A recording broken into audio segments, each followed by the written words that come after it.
In Amazon's bookstore, no second chances for the Third Reich.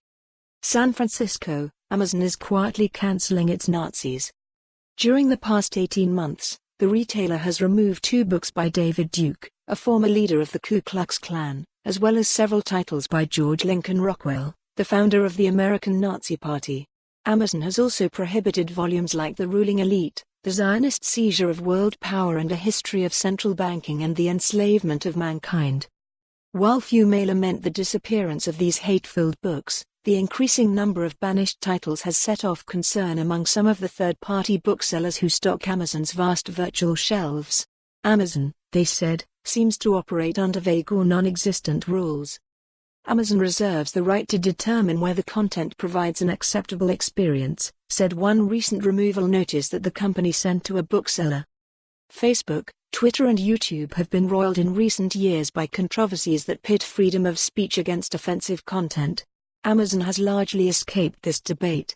But with millions of third-party merchants supplying much of what Amazon sells to tens of millions of customers, that ability to maintain a low profile may be reaching its end. Amazon began as a bookstore and, even as it has moved on to many more lucrative projects, now controls at least 2/3 of the market for new, used and digital volumes in the United States. With its profusion of reader reviews, ability to cut prices without worrying about profitability and its control of the electronic book landscape, to name only 3 advantages, Amazon has immense power to shape what information people are consuming. Yet the retailer declines to provide a list of prohibited books, say how they were chosen or even discuss the topic. Booksellers make decisions every day about what selection of books they choose to offer, it said in a statement. Gregory Delzer is a Tennessee bookseller whose Amazon listings account for about 1/3 of his sales. "They don't tell us the rules and don't let us have a say," he said.